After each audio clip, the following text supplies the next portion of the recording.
Hello, and thank you for sticking with us. Welcome to part 2. Thank you to our sponsors, Little Voices. Are you a teacher with a passion for drama, music and performance, or feeling stuck in the classroom? Little Voices gives you the chance to step into a role where you can truly inspire young minds through the arts. This is a company I know well and admire. They're passionate about child development, highly rated and genuinely transformative. With small group teaching, a focus on confidence and creativity, with the opportunity to guide children through Lambda qualifications, you can make a real impact. Plus, with the support of a nationwide franchise network behind you, you can run your own successful business, doing what you love while teaching in a way that truly fits your life.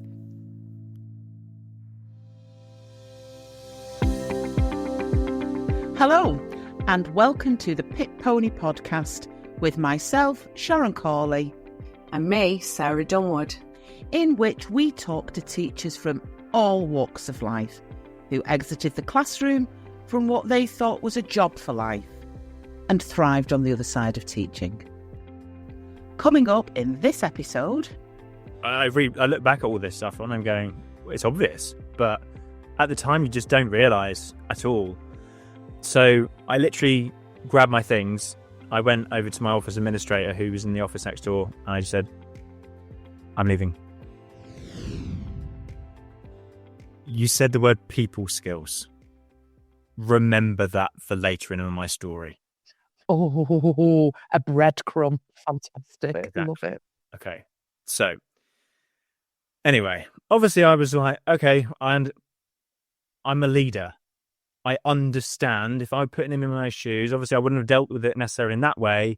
I'm further down the priority list. As I've said before, I knew my school wasn't on the priority list. There were other schools also in very poor situations, which needs to get Ofsted ready, were more in the window than I was. So the thing is that in hindsight, maybe I was naive. Maybe I should have shouted more, but ultimately I asked for help and I didn't get it. Now, I did continue to ask for help when it comes to giving me more capacity, of which eventually I think I maybe got 4 days out, a day in, something like that. I think it led to, in the end, when it came to kind of it was probably after I'd been there a year, so January 23, I think it was at that point where I got more time. But obviously I was still fighting, trying to get my things into place from the September up until the Christmas, where I was still in there, 2 to 3 days a week. Of which still dealing with the day-to-day, safeguarding, SEN, policies, governors, health and safety. Oh, I didn't even mention I didn't have a caretaker either. I didn't say that, did I? Oh my God. Oh, Rob. What? No, I didn't have a caretaker. Oh my. Okay, you can bleep that out and all. Jesus Christ. I don't have one. So we had a handyman who went round different schools within the trust, and I maybe saw him once every couple of months. I mean, in Cornwall, we don't get as many frosty days, but I remember specifically, my first frosty day, I came in and the car park playground was just all ice everywhere, and I was like, I'm going to have to swear again, by the way. I went, everyone's going to fall over and they're going to complain to me here. I'm there, right, 7 o'clock in the morning. Do we have any ice? Or have we got any salt? Someone told me there's a bag of salt somewhere. So we didn't have one of the wheelie ones either. Where you put the salt in the wheelbarrow thing and you wheel it along. Didn't have one of those. Wonderful. So I'm there, got some kind of, say, spoon, shovel, or from the EYFS. I'm there with this 20-kilo bag of salt going around the playground, spreading the salt everywhere on all the ramps, everything. So that when the children start arriving, the parents start arriving, they're not going to fall over and start having to do lots of paperwork. Jesus. Anyway, yeah, I did that. Oh I forgot. God. I forgot about that. Yeah, I didn't have a caretaker, so obviously things went wrong quite a lot of the time. It was an old building. It was built in 1890, so endless issues when it came to site maintenance too. Anyway, that's kind of more one of the less minor points. I did actually get someone in the end, probably about I think when I have got more capacity, probably in January 23 I did. Anyway, Christ, if they'd have given you a caretaker, I'd have shoved him in the classroom teaching, quite frankly, because if they'd have just brought another body in, oh my God. This is the problem. There wasn't enough staff-wise. We didn't really have enough on the ground, which Wow. was a challenge. So, anyway, coming back to this story, at this time, obviously we're trying to implement everything. In that time as well, I think what happened, the school was growing. Like, all belongs to me. Everything I'm trying is have an impact with the local community. Like, the reputation of the school in the local community is improving. The communications we're having with parents is improving. My numbers are on the increase. So actually, my numbers increased. I think 77 when I started. Actually, when I left, I think it was about 92, 3, including a preschool. So we expanded at the time as well. We also went to 4 classes in that time. Anyway, again, new to me when it comes to actually running a preschool, which I had to try and figure out too. I'll forget about that one. Okay, so in the meantime, I'm there going, right, we've got all of these things going on at the same time. We're trying to teach, trying to manage the school, new curriculum, everything. In the meantime, too, our SEN percentage tripled. Yeah.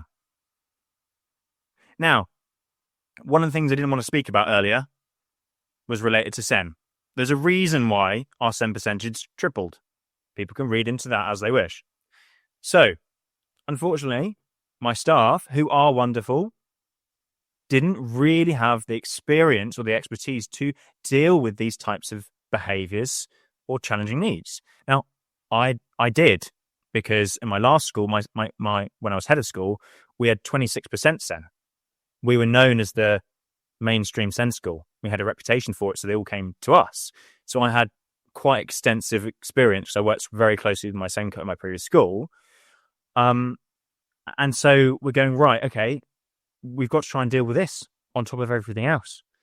And to one point, we had county were trying to strong arm me into taking a child with a new EHCP, which was in consultation, and we'd been named as the named school on this consultation, but I didn't know who the child was. Never met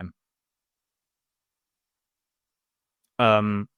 So I had to try and fight to go, well, hold on, how do I even agree this EHCP if I haven't even met the child, don't know his needs, never been to the school before, nothing. So obviously that was ongoing too.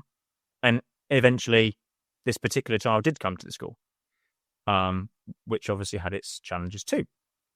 So all of these are, I mean, the thing is, the more we talk, I've done way more than what was on my notes. And this was the reality of it.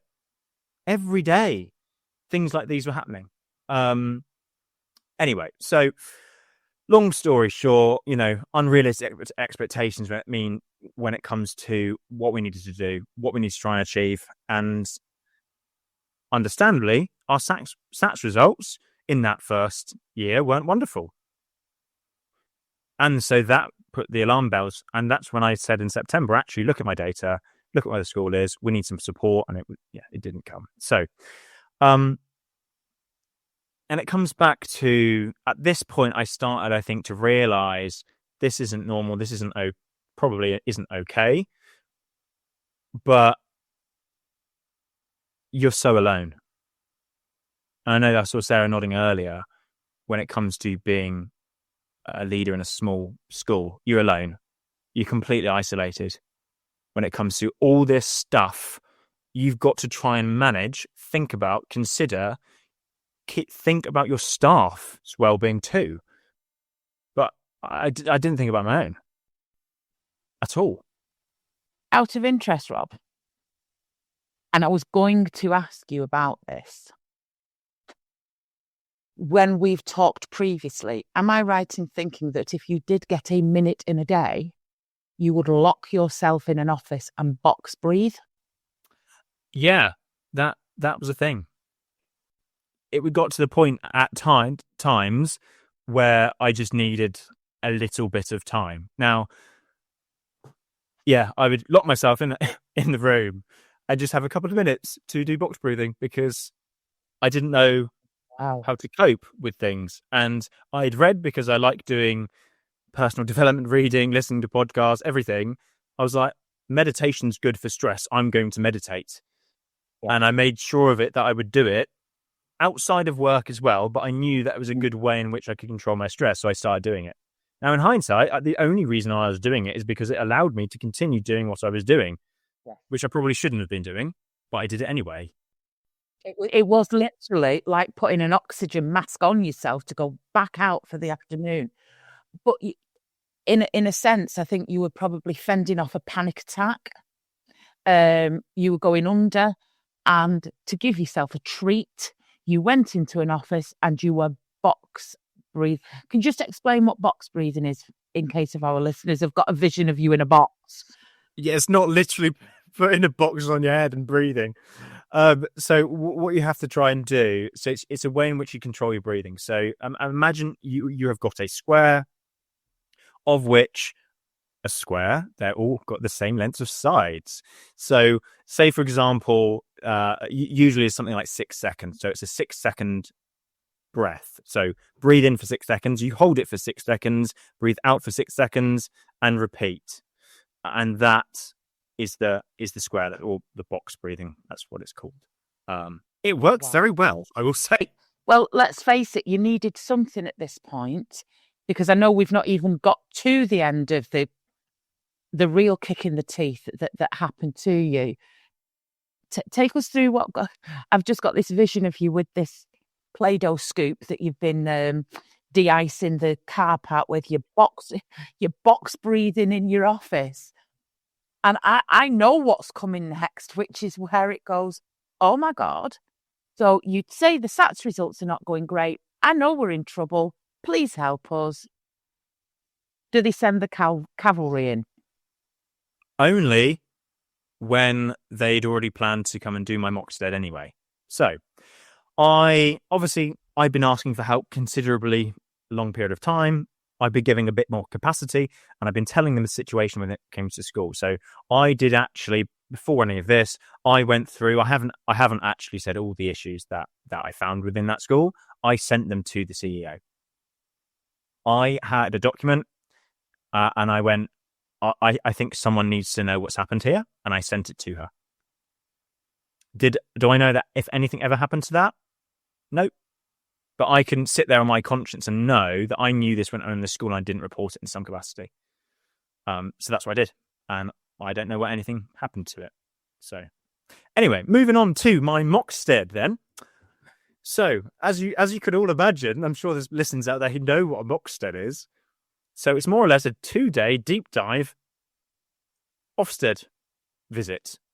Now, obviously, delivered by our deputy CEO at the time, who was a lead HMI inspector. And obviously, lots of the other schools had received these by means of I think it was February time, end of January, February 23 was when I had mine. So it was kind of the preparation for it. It was like, what do you want to deep dive in? What are your areas of development? And I went, all of it. All the areas. All the areas. So he goes, what specifically do you want us to look into which you think are our weaknesses? And I went, I've told you multiple times everywhere. He's like, what's your worst subjects? I went, this one and this one. And he's like, okay, we'll do deep dive in those. And I was like, there's nothing there to look for. and there's nothing there to look for because we haven't had capacity to do it yet. What would you like us to produce evidence for you to look at? Because we ain't got anything. The thing is I'm an open book, always have been. It's like come in and have a look, come and help me. Yeah. I want help. I want to engage with the support that you're going to provide, but there wasn't anything there. Wow. Anyway, so we agree what it's going to look like. I can't even remember what it was these days. Anyway, agrees it. You get the timetable sent through. Now, this is another thing which really cheesed me off at the time, and I can only apologise to my staff about this. I got the blame, by the way, which wasn't my fault. I was told, these are the timetables, this is when we need people available.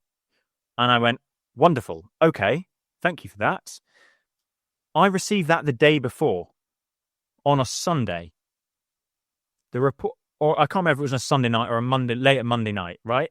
And then my staff were obviously very cheesed off at me because I didn't know the timetable of who needed to be where. And I'm really sorry, I don't have any information yet.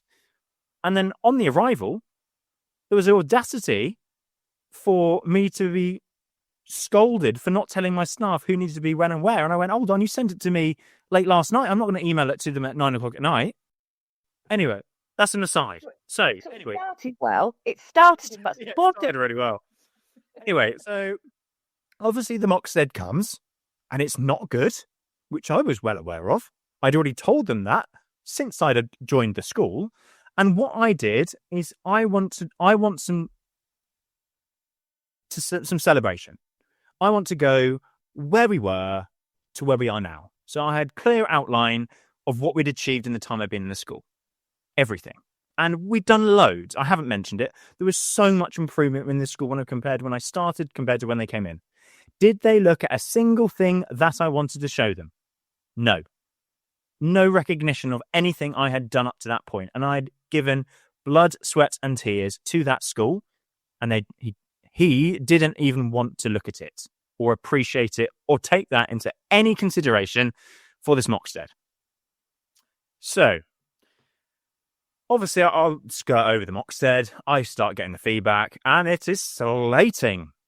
Obviously, because I already knew that and I already told them that. I didn't need to be told that, particularly in a way where some inspectors will deliver it.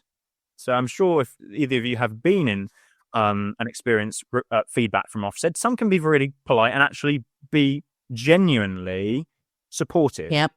Not, which is another aside, issues with Ofsted when it comes to consistency of feedback is ludicrous. Anyway, this wasn't very good. And it wasn't delivered in a way which I would have thought someone in that position should have delivered it when it comes to people within their own trust. Now, I already knew this type of thing was coming because I'd spoken to other heads who were speaking traumatically about the experience. So I kind of knew what was coming, but I didn't think to what extent it would be because I already told them what it was like. It felt like a personal attack at me, that I was incompetent, didn't want to do the job, hadn't done enough, and that we need to throw everything that I had done with the curriculum in the bin and start again. Jesus Christ. So let me get this right. You tell them. You've been telling them from the get-go. They know what they've set you up with. Now, I know there's been some personnel changes in the upper echelons, which, we can maybe reinvent a bit of history as to whose fault this is. But you have been transparent from the get-go. And now, what we've managed to do very, very quickly, and it's what I talk about all the time, Rob, when you appoint somebody as a teacher in your school, they are the best person on that day. You have gone through a process. You've read their cover letter. You've looked at their CV. You've watched them teach. You've given them an in-tray-out tray exercise or a presentation. You've appointed that person. If in 6 months' time you're having to put them on a support plan, right, the responsibility has to be within that school, how they have been developed, how they've been inducted, how they've been supported in the proper sense. You told them from the get-go, I am a full-time teaching head teacher. You haven't even got a frigging caretaker. I'm doing safeguarding leads. I am dealing with governors. I've got parents. I've started at an early years play facility, playgroup, whatever. Numbers are rising. And you're telling me now you are at fault. That's what it felt like to me. Okay. 100%. Yeah. Drumwood. Let Sarah just jump in at this point, please, Rob, because I know she's not going to be happy in the slightest. I'm lost for words. It's horrible, isn't it? And I have stopped eating it's devastating.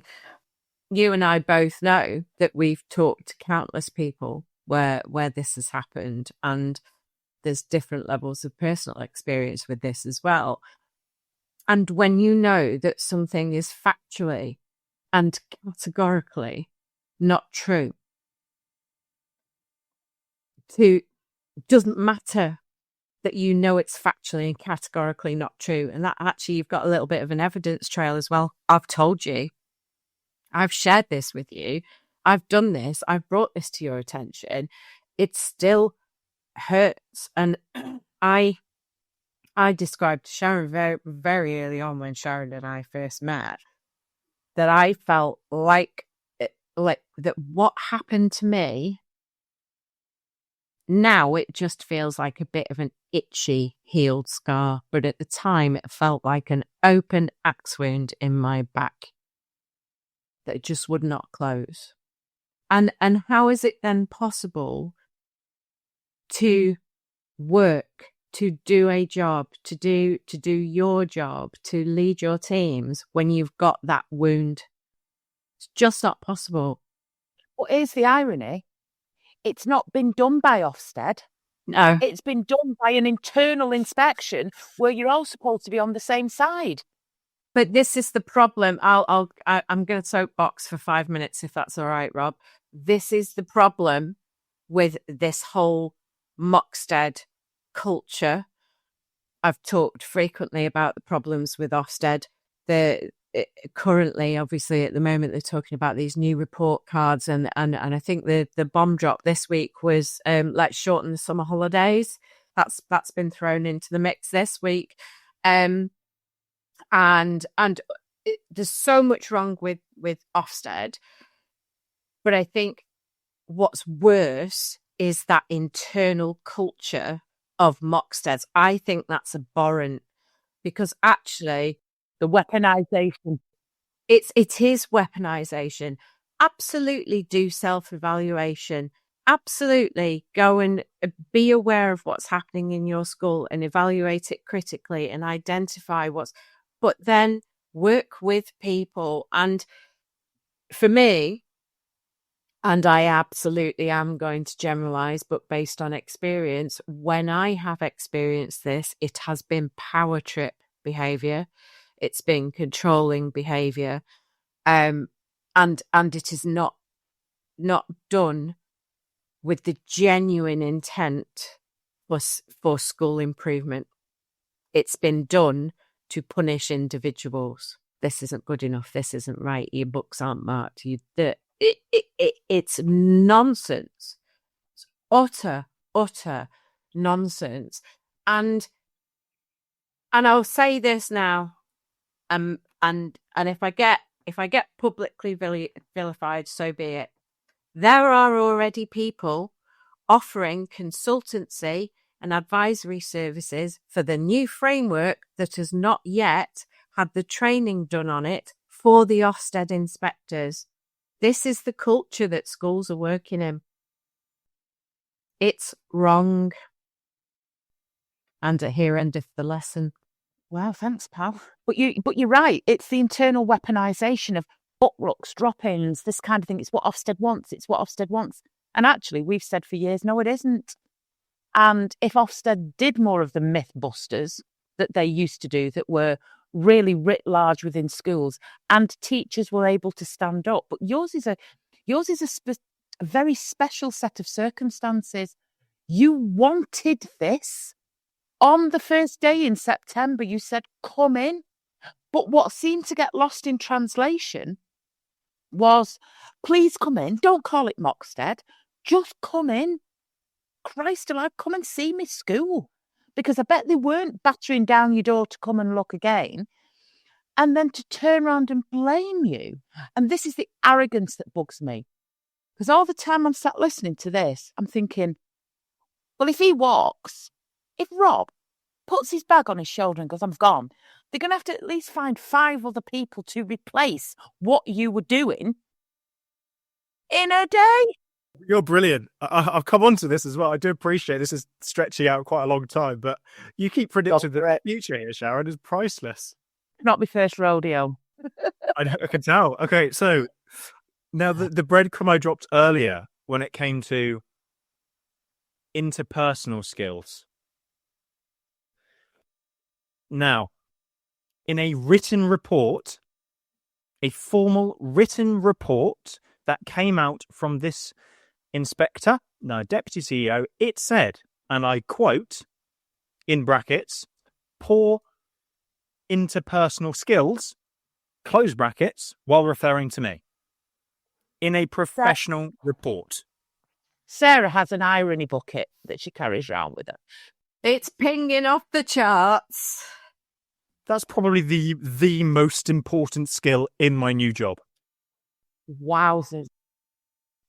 So they tell you you've got poor interpersonal skills by writing it down and handing it to you.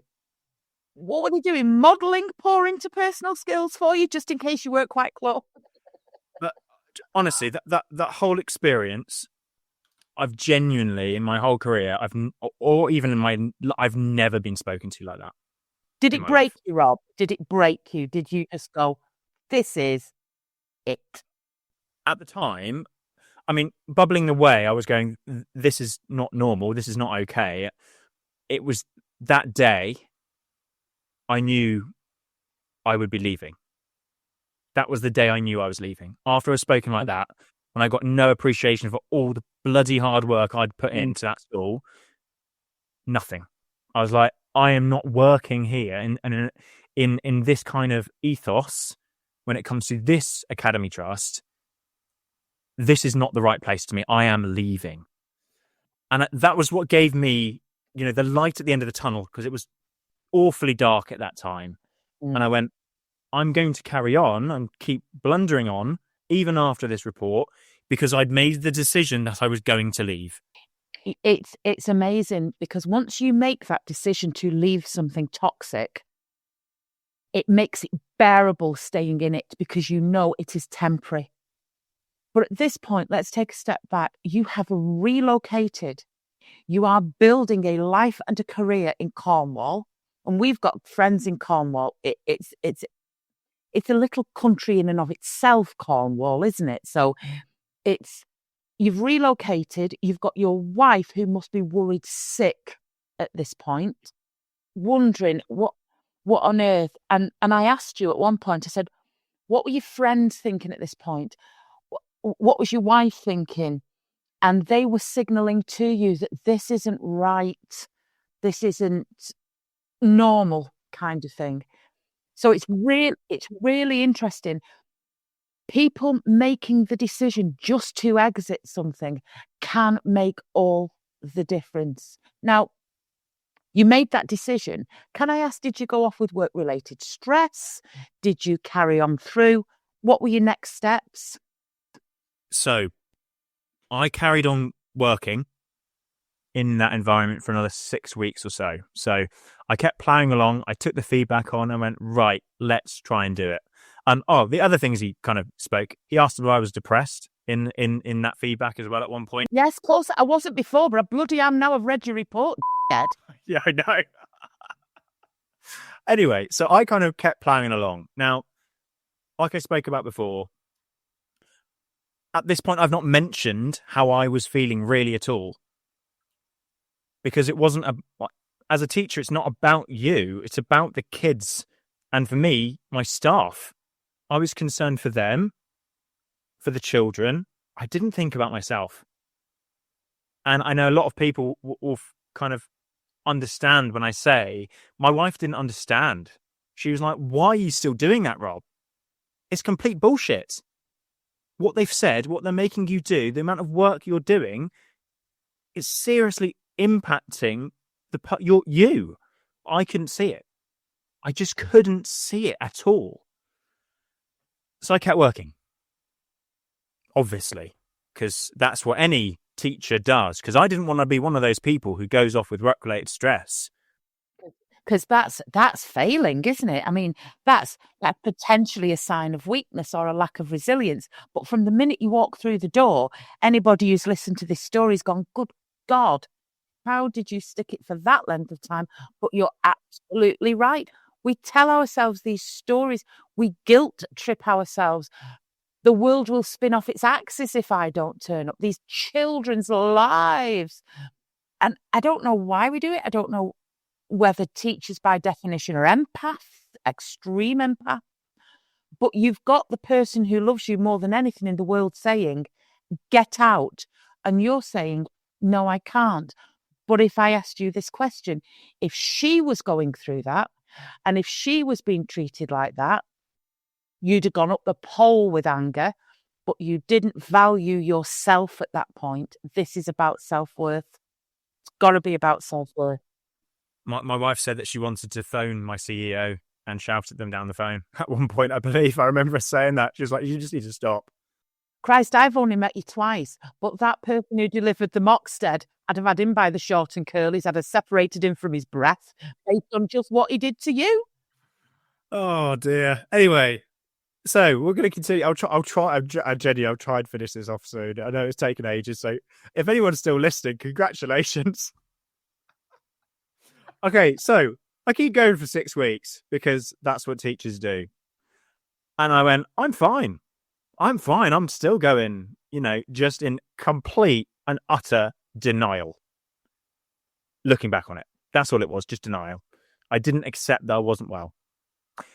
So it was obviously continuing to get worse and worse and worse and worse. And the pressure was getting more and more and more. However, I was getting some money. I was getting supplied to give my teachers time out of class to try and do stuff. I went, where did all this money come from? It suddenly appeared as soon as they came in and realised what was happening, even though I've been telling them for the last year. Anyway, so at this point, obviously, I knew I'm going. I'm still kind of bumbling along. I go up. It's half term. I go up, back up to Sussex and see a friend of mine. So I used to go to the gym with him all the time. He was a financial advisor. So we finally get on to my actual job now after an hour and something. This story's taken longer to tell than you were at the actual school for. You know that, don't you? So anyway, I speak to him and he's like, are you okay? And I was like, well, not great. I'm going to leave teaching. I don't know what to do. I'd been, ever since COVID, when you had a bit more time, when you'd realised, there's more to life than teaching. That was when the seeds of doubt, I think, started when it came to me and leadership and teaching. And I got into this personal finance. I love personal finance. I find it so fascinating. And I was like, how do people just not know this stuff? I mean, it's just obvious, isn't it? And I was speaking to him about it, and he was like, there's this SJP Academy you can do. You can go and do your exams and you get trained and then you can just go and do the job. And I went, like that? He's like, yeah.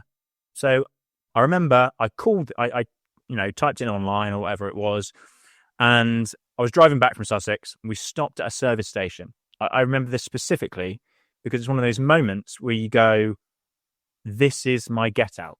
So I remember it was M&S at Fradden, if anyone knows, in Cornwall. And I was stood outside there and I got a phone call. I answered it. And there's a chap called Josh. And he went, you're looking at leaving teaching? I was like, yes, I am. And it kind of went from there. But it was just so one of those moments where I just remember it so specifically because that was the moment where I went, right, I know what I'm going to do. I don't know the way I'm going to get there yet. I don't know whether this is the right option for me. And I did look into loads of different options, and it did turn out that was the option I chose.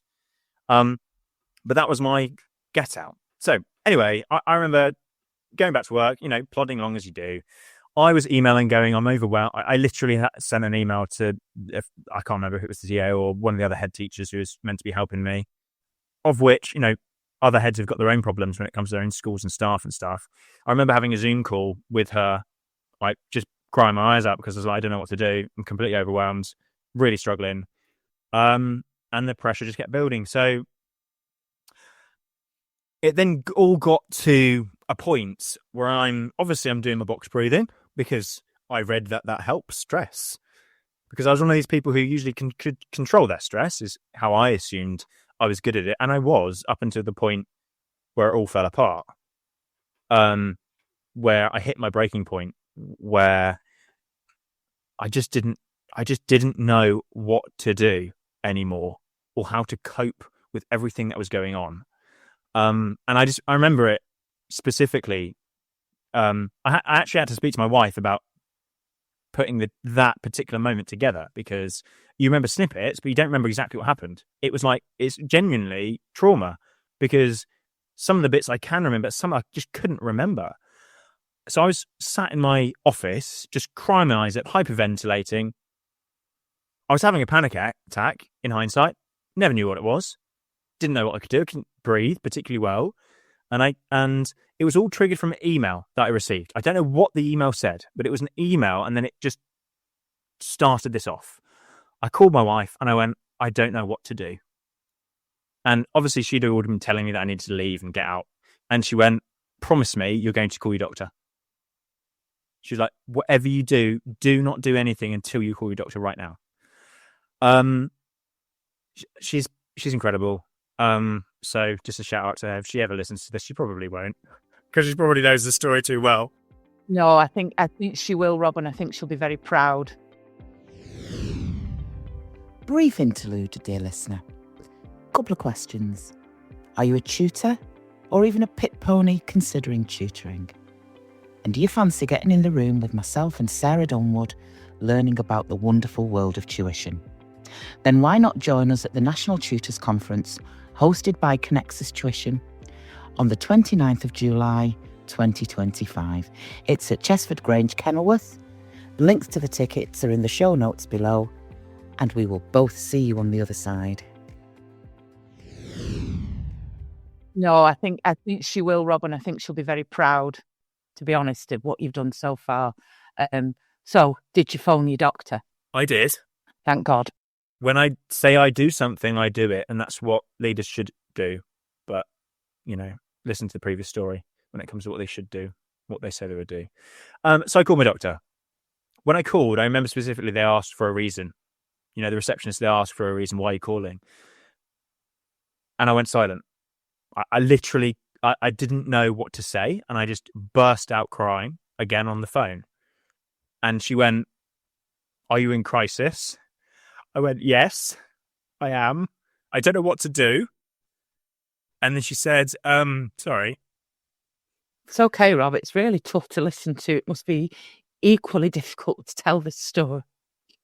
I went, yes, I'm in crisis. Can I go and see a doctor? And she went, of course, come in this afternoon. So she also asked me whether I was suicidal, which is something that sets me off. I don't think I ever was.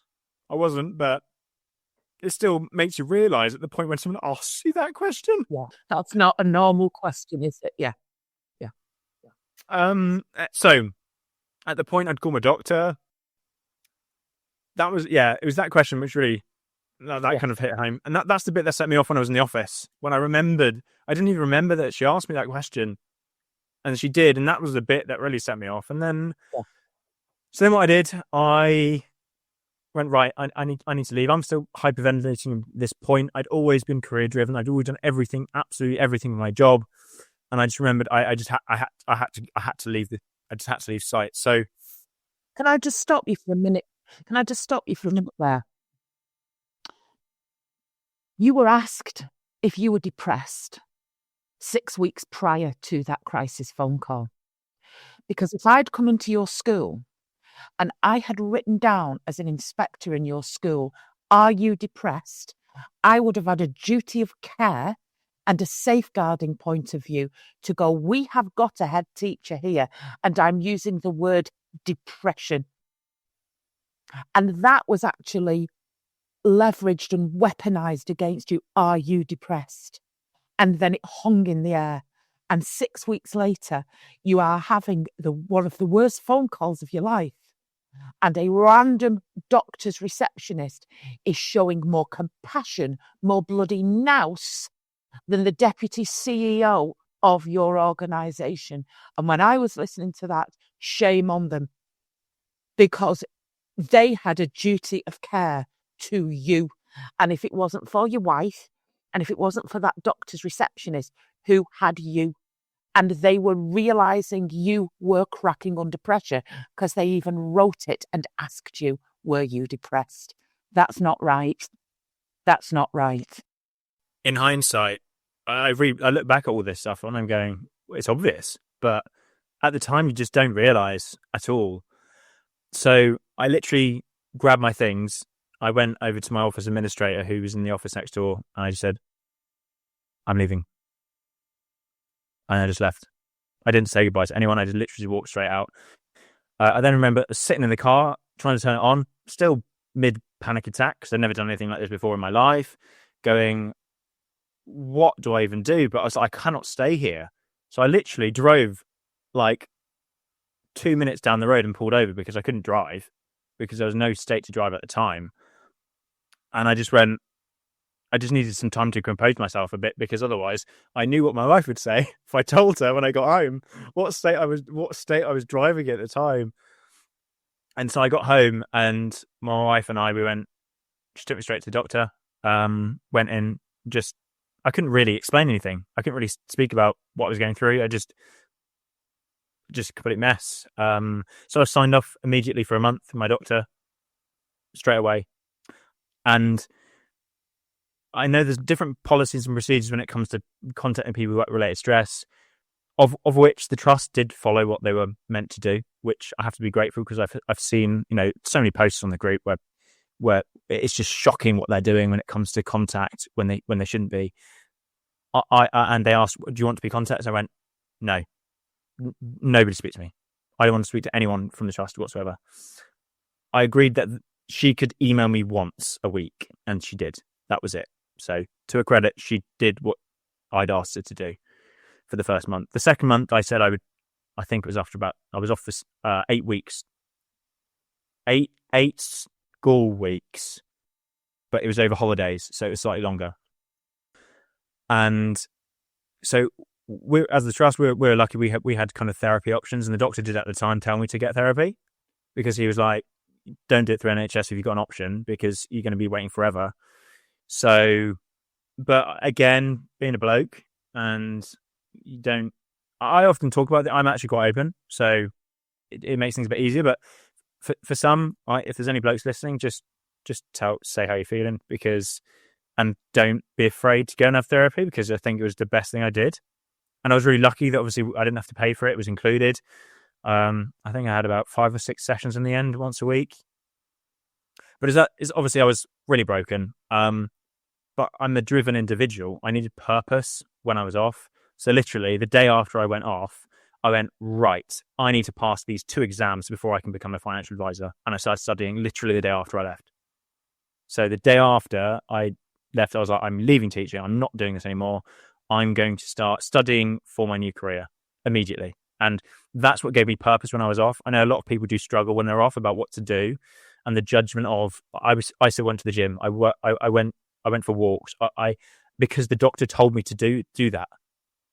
Because a medical professional told me I needed to do the things that made me happy. And these are the things that made me happy. And I remember specifically saying, don't think that people will judge you. Do it because you need it to make you feel better. And so I did. And I'm so glad that he did that and he said that, because otherwise I wouldn't have done it. It's because you needed someone else to tell you. I needed someone else to tell me that wasn't okay. So many people who've either been off on suspension or are off with work-related stress sit in shame until 3:10. They don't go out shopping in the day. They don't leave the house. They go into acute paranoia that everybody's going to be talking about me. What if I see a parent from the school? Actually, and I always phrase it like this, heal on their dollar.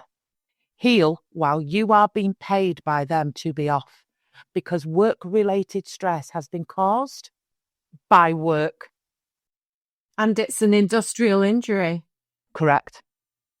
You wouldn't question it if you'd broken your leg because something had happened in the workplace. There's people kind of round our family who've got serious industrial injuries, lost hands in factories and things like that. No question of guilt over the time off for recovery on that. And I think goes back to mental health. You do because you look okay. You look okay. That's isn't it? And the thing is that as much as I tried to do those things, in the back of my head, I knew I wouldn't see people. Now, I do remember a specific scenario of this. I know other people out there will understand this. I remember it being Dunelm Mill, right? Good old Dunelm. So it was like, I think it was actually in the school holidays, so it shouldn't even matter. And I remember seeing a family that went to the school. Specifically, I was in the shop with my wife, and I turned to my wife, and I could just feel this wave of anxiety just flow over me. And I looked at her and I went, "That's the school family. I have to go." Yeah. And she went, "What do you mean?" like, you're not well. You can do what you need to do. I went, I can't be here. And I just more or less ran out of the shop and hid in the car until my wife had finished. It was just, I didn't even write that one down as a kind of an example, but I've remembered it because I think there's a lot of people who've probably experienced that. I did. Yeah, 100%. So obviously I'm off having therapy, going outside, walking, going to the gym, exercising.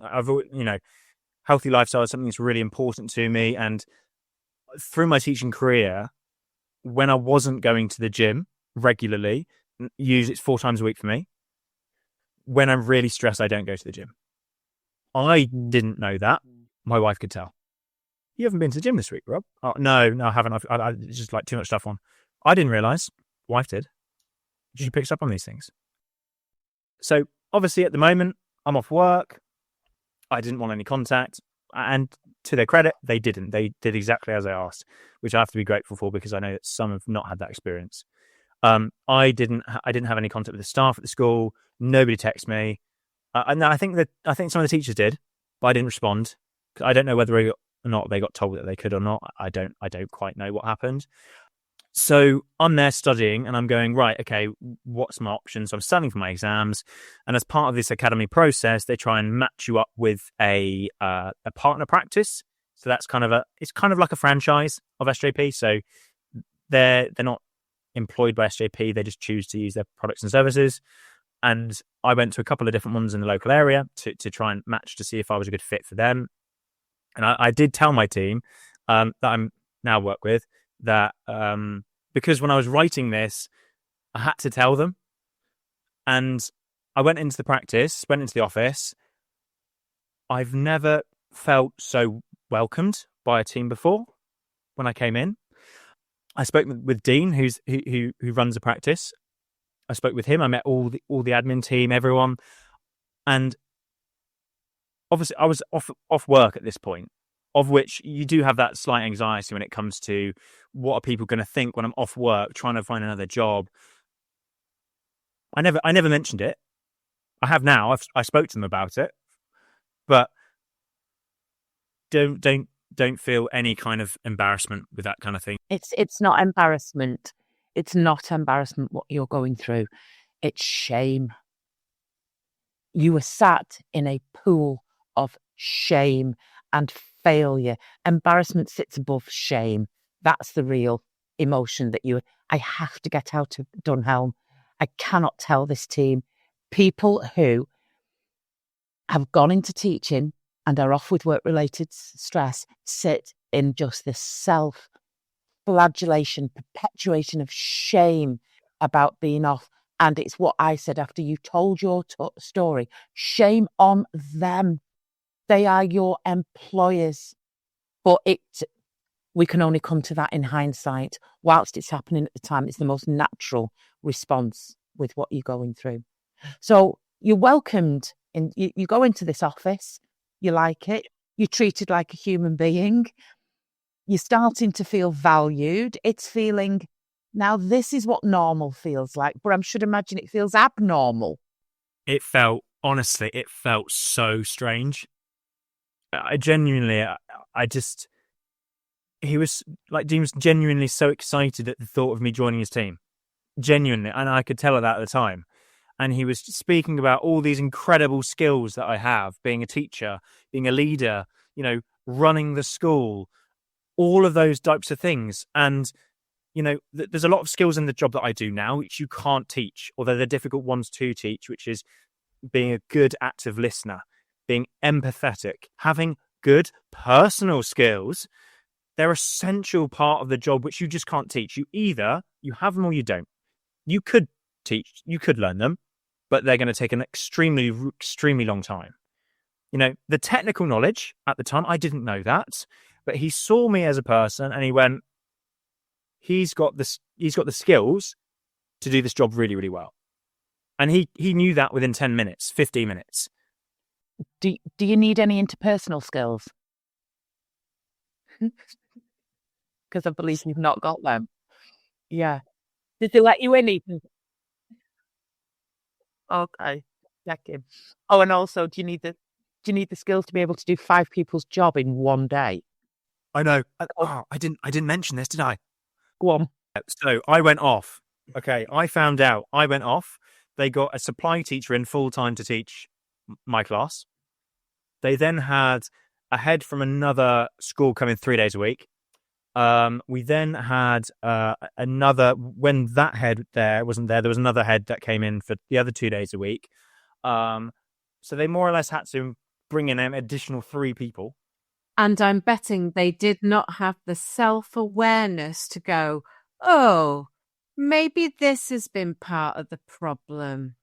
So you go down this process, and there's a whole recruitment process that you have to follow when it comes to creating a business plan, when it comes to getting your exams passed. There's then there's like a psychometric evaluation that you have to complete, and then multiple different, you have to do a kind of business plan, kind of presentation as well as part of this process. I hadn't got to that point yet, but the 31st of May was coming up. We know that date very well. And I went, and the thing is that at the time I told the CEO I was leaving, and I hadn't handed my notice in. And so we'd be communicating. She was like, oh, I haven't had your notice yet. And I was like, well, no, you haven't, because I haven't got a firm job offer yet from the new place. So you'll get it when you get it. And I did get asked whether I wanted to change schools, go somewhere else or something like that. The ship had sailed. I'm not going to stay. I'm not going to stay in education. So at this point, I didn't have, it was, end of May. I hadn't finished the process yet. I hadn't got a job. I hadn't got a piece of paper to say I've got a place on the training course. I was going, is what it is. Wow. I know this is what I want to do. So I just handed my notice in with nothing, essentially. Just the hope that I would get on this training program, which, I did. Ultimately in life, you do need to take risks. You do need to. Otherwise, you're going to be stuck doing the same thing, which you hate and resent, unless you take a jump, unless you take a risk. But isn't it interesting, Rob, that you trained to be a civil engineer, you have been a head teacher, you are clearly upwardly mobile, as you keep reminding us, okay? Why on earth would they not snatch your hand off? I would be absolutely perplexed to be even, if you and I were friends, I'd be going, are you for real? They're going to snatch your hand off, pal. You've been ahead. You're a university graduate. You're dead keen. You've got the work ethic of a pit pony, for crying out loud. Of course, but you still doubted whether or not you would get on that. Absolutely. The doubt that you have, you can't really describe it unless you've been in that situation. Like my wife, my friends, they said, you'll be fine.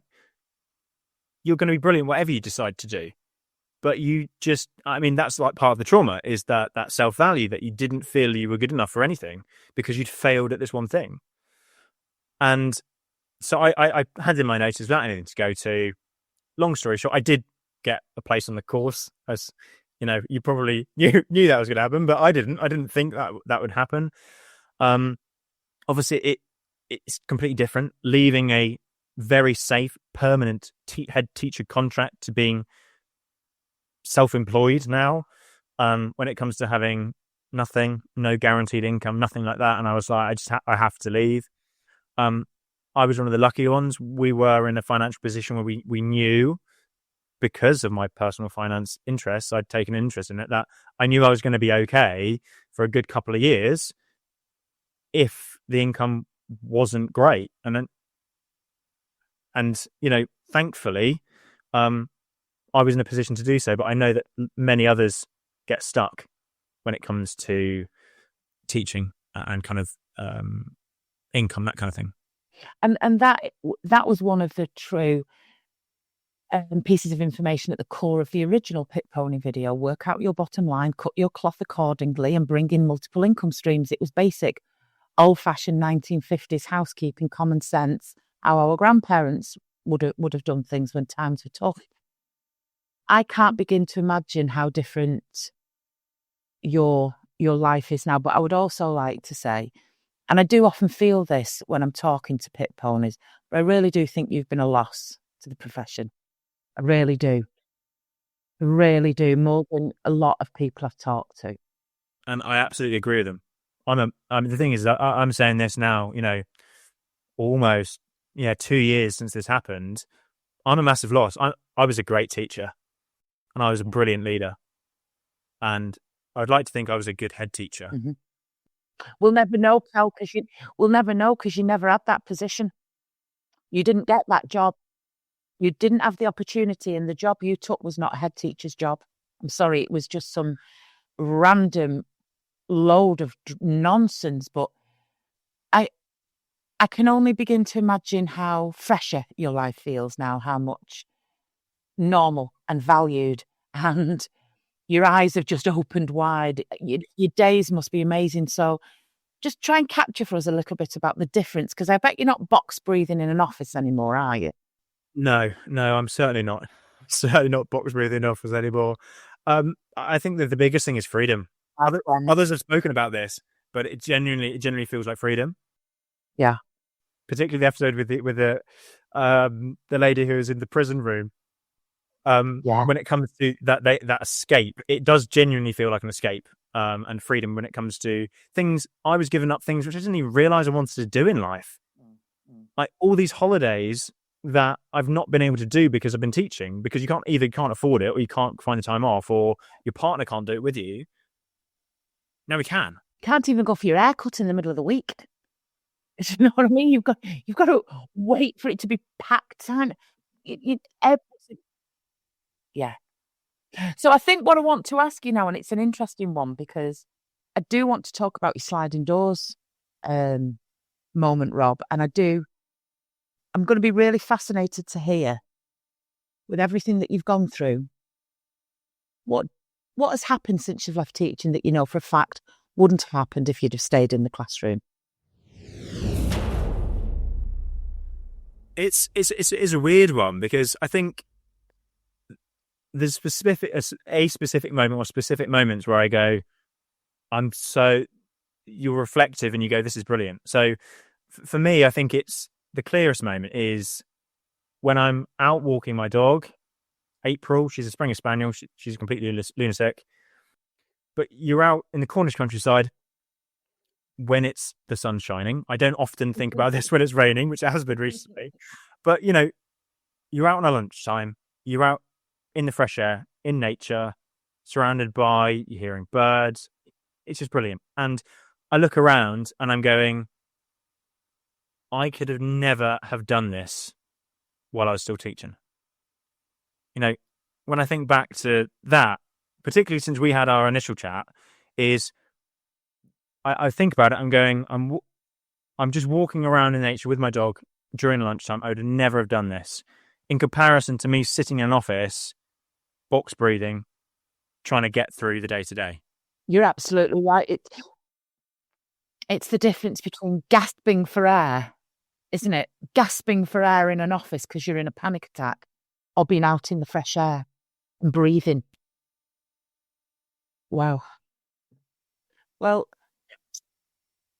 Robert, I just think that's been an absolutely phenomenal podcast for us, because I know there are times we laughed through it in a kind of gallows humour kind of way, because it was so incredible what had happened to you. And to think about somebody who, we talked about the fact you were young and you were in that state in that office. It's been a real roller coaster of an episode. And Sarah, would you like to say just a few last words for our guest today? It's been one of the most, this is going to sound perverse, Rob, but one of the most intense recordings, because I've been completely hooked in. I've forgotten, and this has happened a couple of times recently, I've forgotten we're recording. It's felt like we've been talking, and it's been really cathartic for me, because a lot of what you have talked about was my experience. And interestingly, it must signify something that it's not brought it back up in a negative way for me. So I'm really appreciative of that. And I'm really appreciative of the fact that as a head teacher, you've come on and made the case for the fact that it's not just teachers at other levels, that it happens to those of us at SLT as well, and that we can be left to flounder as much as anybody else. It's been an absolute joy is the wrong word, but it has been an absolute joy, and I really, really, really appreciate it. And I think you should be incredibly proud of the 10 years that you did do. And I also think you sound like you've got a good gang around you, particularly Mrs. Rob. And she's got a shout out, Andrea. And I think, yeah, good on you, Andrea, because you've had his back at every single time that you've needed him. So to Andrea and April, because I'll mention April's name as well. Rob, thanks ever so much. I really, really, from the bottom of our heart, thank you for spending time with us today. Hello, pal. All right. That was a long one, but there was just so much. And I think I kept remembering all the way through, this is a head teacher. That was the stand. This is a head teacher. That's what I've written, the reality that this stuff happens to senior leaders, because it doesn't matter who you are, there's always somebody above you. And the whole set of circumstances, we'll come on to interview red flags in a minute, but the whole set of circumstances about he was right, starting mid-year, starting in January is always tough. He'd had a complete relocation, but that whole thing about fundamentally there was no transition, he wasn't allowed in the building, he wasn't given any policies, there was no access to drive, so literally rock up on the first day, which isn't even an inset day, to then just be expected to go full on into what he thought was a head teacher's role. And I wrote down, it was never a head teacher's job, because the more he talked, the more it was like, you're doing the job of 10 men. You're the site manager, you're the DSL, you're the Senko, you're everything. How on earth can somebody who's doing a full-time teaching job be a head teacher and run everything? It was mental.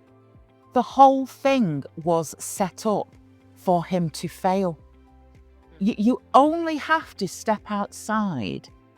You know, my son started a new job in January. The induction, the support, the orienteering that's gone on to get him to the point where he can even begin to perform is unbelievable. And he's in a junior position in a large accountancy firm.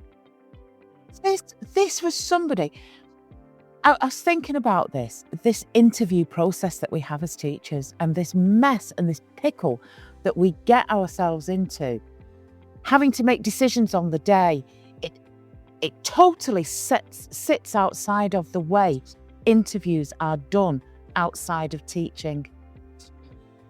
And actually, if you reflect on a lot of what our pit ponies said, they don't have red flags on the interview. They're creative, they get the job, they're shown around. There's this real open arms, ask us anything, spend some time. And then the red flags start to come within the first couple of weeks, because they're squashed and pigeonholed in everything that they've showcased in an interview. That's clearly not who they wanted. But I think it was slightly different with Rob, but I think it was still with the benefit of hindsight that he saw a red flag, but didn't push it on the day, and I think probably, Rob, he reminded me a lot of me in terms of his speed, in terms of progressing through, and I don't know the primary setup. I took slightly longer in secondary because you've got more layers to go through. You've got to do your time served as a head of year and a head of department and this, that and the other. But Rob was quick to climb the ladder, very driven, And I have no reason not to believe from the conversation that we had that he wasn't true to his word in terms of who he was as a leader. But for me, I know it was COVID times, but I think he reflected on it that not being able to see the books when I'm coming in for an interview as a head teacher, that should have been a red flag, regardless of COVID, because that's not about transmission. That could have been sorted with a pair of rubber gloves, and you only touched the books with a pair of gloves on for your own protection, if that's what it was genuinely about, which it clearly wasn't. But for somebody who is so articulate, clearly does know what he was doing, for him not to have felt in those circumstances that he could push that and go, no, come on, I'm coming as the head teacher. This is an interview for a head teacher. I need to see. Yes. I think that says something. And I think, again, I go back to it. It's teachers at all levels. It's people at all levels within schools are experiencing these, I'm going to say weird in some cases, behaviours, these little toxic things where you know it's not right, the red flags, but you don't want to believe that it is a red flag. It happens no matter what your level of seniority.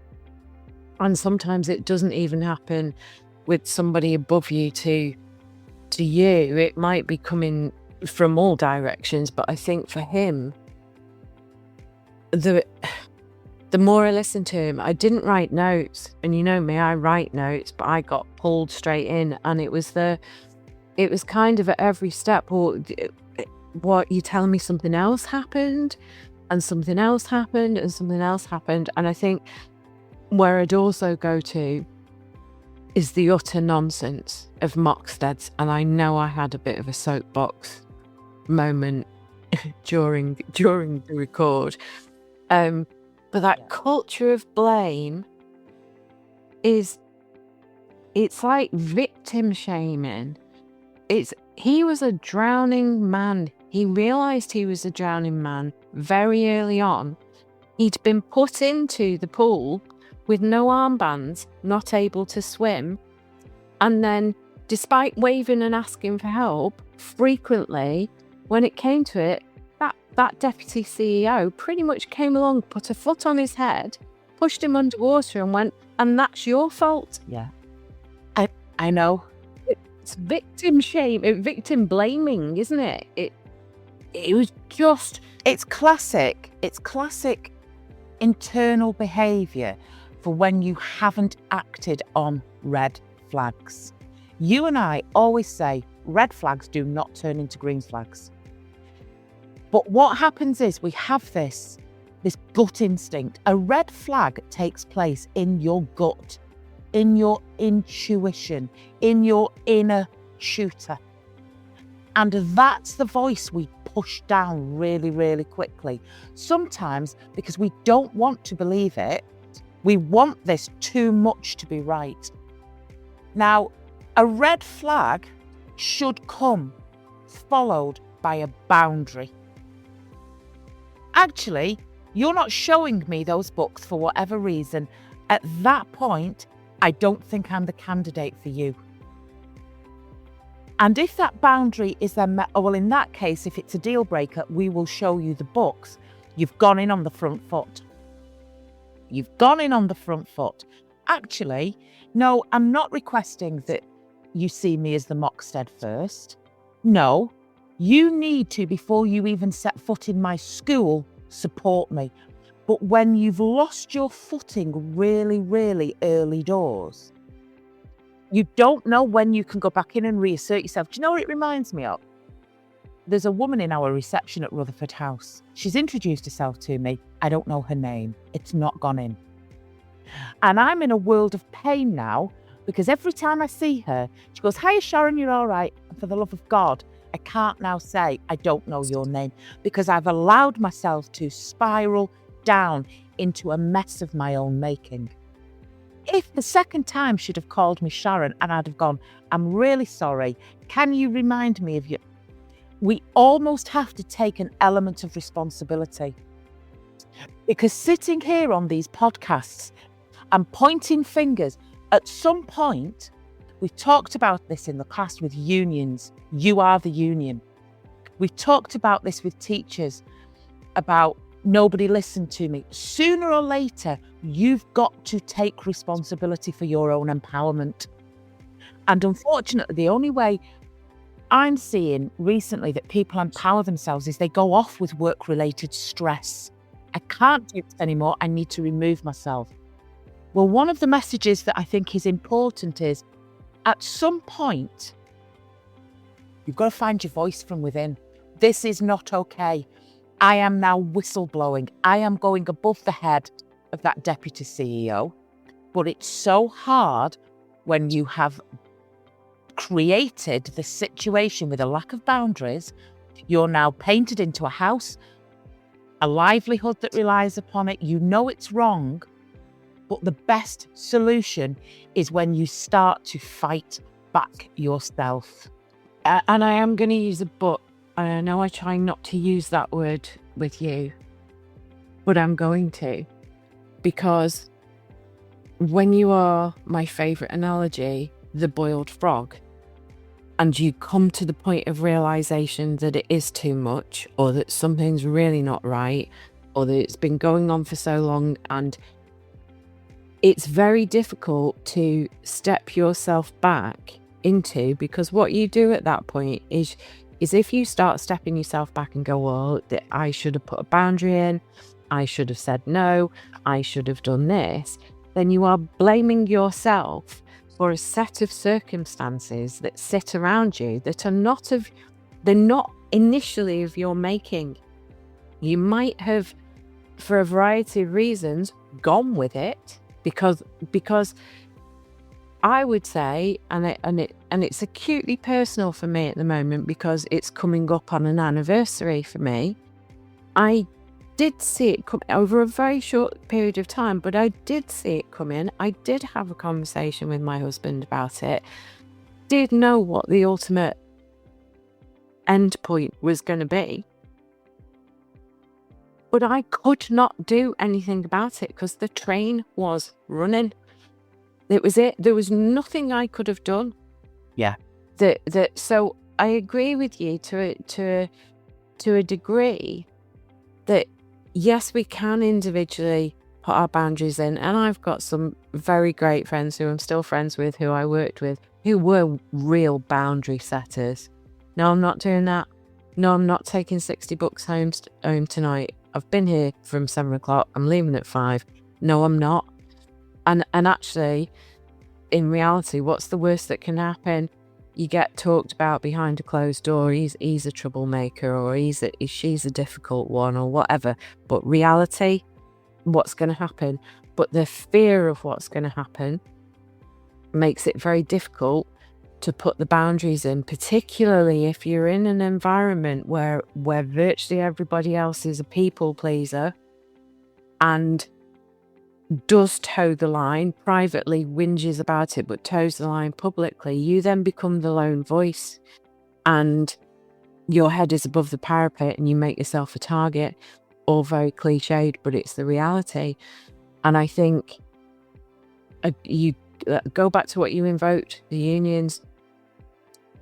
The staff body should be the collective of the union in that school, or the two unions in that school. And the irony is not lost on us that we're doing an epilogue about someone who's the head. Yeah, absolutely. But heads have unions, senior leaders have unions, but fundamentally, I think it's really tricky for people to navigate how they do push back, how they do put boundaries in, and actually, there might well be, and I'm going to come to this, he had a crisis point. There may well be a crisis point that you don't even realise is coming with your mental health. But then there's that moment and you realise how far below the ground you are, and the only way to, and for me personally, the only way to actually stay alive was to be off with work-related stress. And I'm changing the verb. It was I was off with. I didn't go off with. I didn't. And I get really upset with people when they say, "Oh, go on the sick," because that diminishes the fact that if you need to be signed off by a medical professional because you are suffering from work-related stress, you have an industrial injury. And we talked about that in the episode.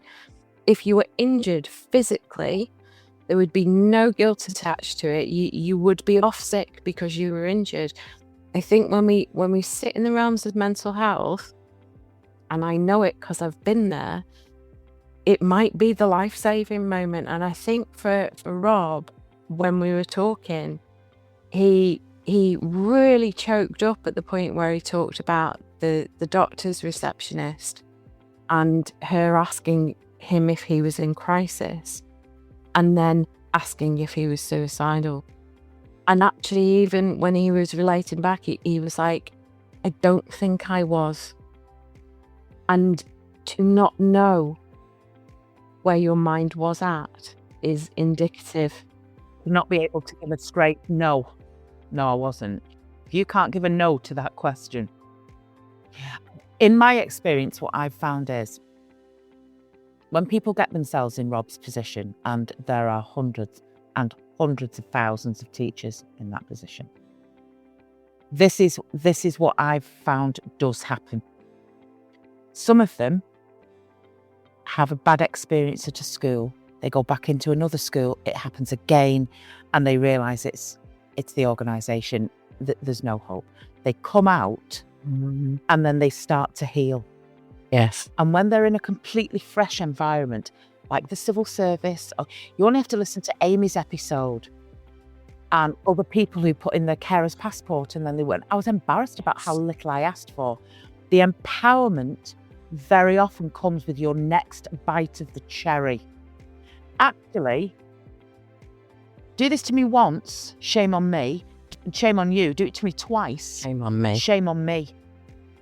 And I think that's the message of hope, that whilst you might not be able to do it in that environment with those players, my point was, sooner rather than later, you've got to start to say, I am setting boundaries. This is a red flag. Now I've got evidence-based. I felt like this before. I've seen this happening. This isn't happening again. And fortunately, our head office, we don't put people in a position where they've got to set boundaries with us, because we don't over-ask, or we don't push reasonable expectations. We make those adjustments. We're incredibly flexible.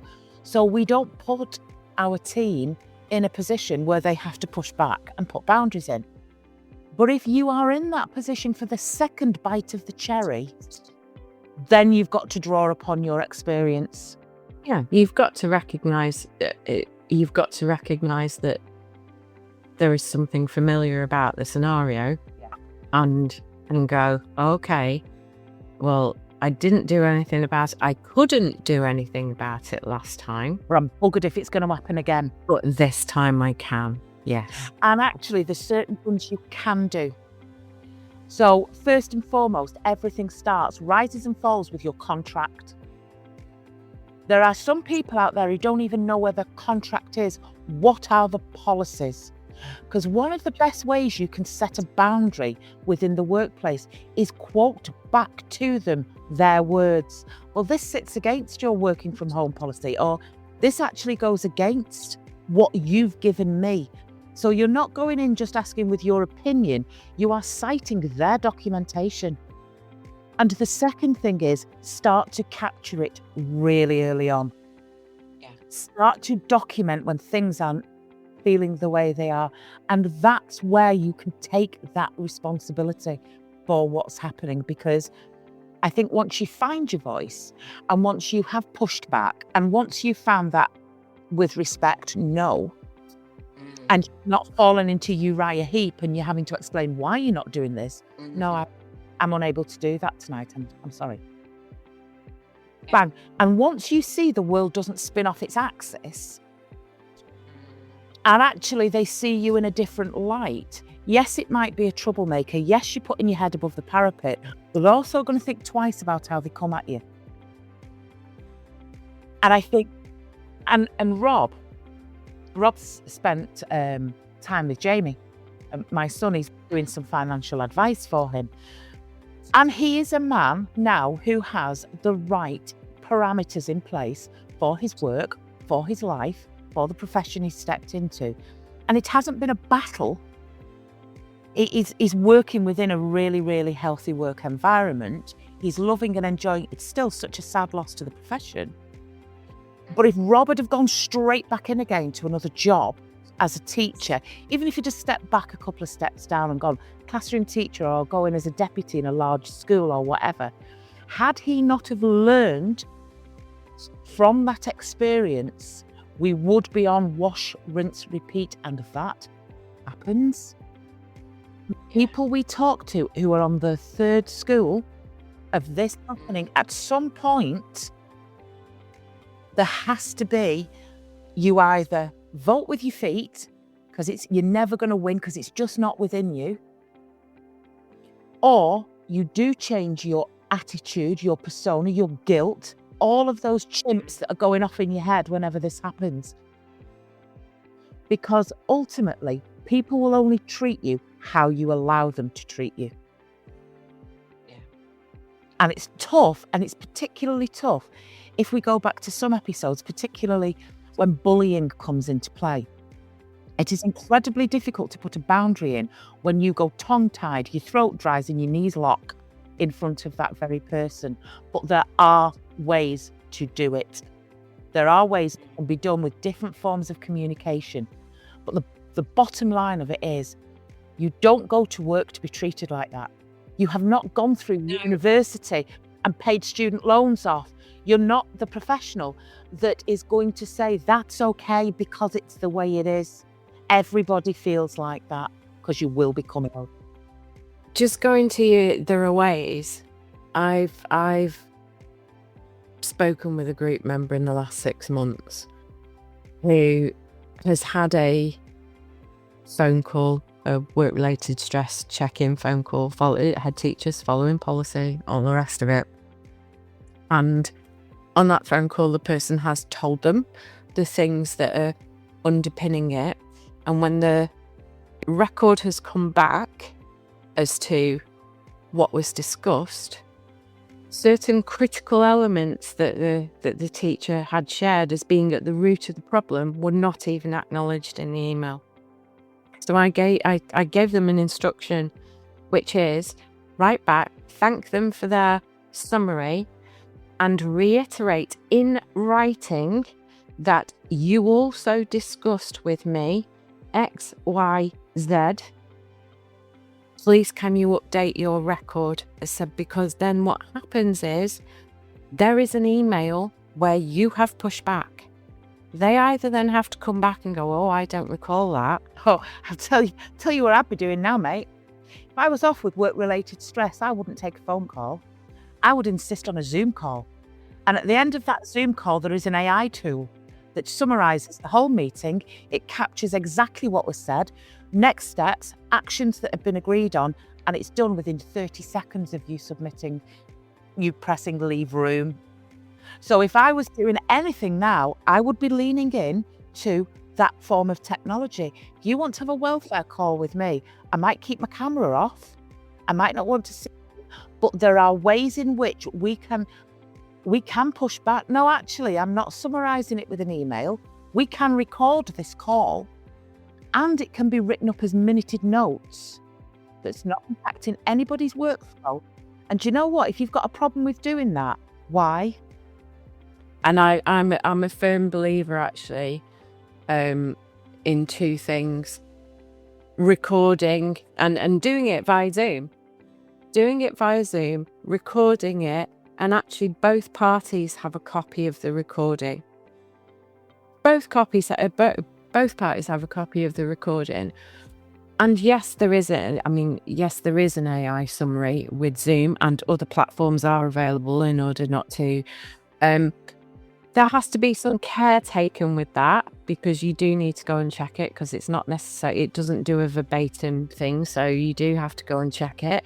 But again, that can be then checked, shared, and the sharing is then, please can you confirm that this record of this meeting is an accurate reflection of what was discussed? And that was my point with this particular group member. You pushed back because they did not give you an accurate reflection. They have tactically ignored the root causes of what you actually raised as the reason of you being off. And you need to push back with that and go, no, I also mentioned this, and this, because either they are going to come back and go, oh, I don't remember that, at which point you can push it back, or they don't acknowledge it. And then later down the line, when you have to leave because it's just untenable, you have a case then. Yes. I brought this up with you. And not only did I bring it up with you on the phone, I brought it up with you in writing, in an email on this date at this time. Or the minute you start pushing back, what happens with bullies, they start to panic a bit. You're disempowering them. One of the things that I've done, and it's just, because I'm aware we're rambling, so I'm going to bring this to a bit of a close. One of the things I do, if I am struggling to find my voice, particularly when I was at school, I used to step outside of myself. And instead of, because it's very hard to stick up for yourself, it is, because it's just the nature of who we are. But I used to step outside and I'd say, what would I do if they were treating my kids like this? What advice what would I be doing? I'd be going in as the lioness. I would be sleeves rolled up and no chance. It is so hard to do it for yourself when your self-esteem has been eroded, when you feel so low and so trapped. And that's why our group is so important. That's why these recordings are so important, because there's two things that always really move me in the right direction. Number one is becoming aware. I'm now aware this is not normal. I'm now aware that this is a problem. Awareness is huge. And the second one is knowing I'm not alone. And one of the things I will say to our listeners who might have related to that because they're currently in it, they're in it. You are not alone. And you do not have to be treated like this when you go into the workplace. Because do you know what? They're bound by employment law. So learn the law, know your contract, record everything, capture everything. Because one day when you are empowered enough, because you're on the ropes, then it will come into play. I thought it was an amazing episode, Sarah. I thought it was absolutely fascinating from start to finish. It was another jaw-dropping, actually unbelievable set of circumstances that someone found themselves in. But there's only so many times our jaws can drop without us going, actually, this is more common than we think. So it's been a great one. I've enjoyed it as always. Loved meeting Rob. What a great guy. And we wish him all the best. And we'll thank him on behalf of our listeners for spending so much time with us. Because let's face it, why does he have to? He's not in teaching anymore. These are real benevolent pit ponies who are giving something back to our community. And we are eternally grateful for the time they spend with us, because it is hard to relive those stories. So, my friend, I'll see you soon, and I will see you on the other side. Thanks for staying with us during another great episode of the Pit Pony podcast. And on behalf of myself, Sarah Dunwood, Mike Roberts at Making Digital Real, we wish you all the very best, and we'll see you soon. If you wish to contact me directly for a support session or a clarity call for your next steps, please find my link in the comments below. See you soon.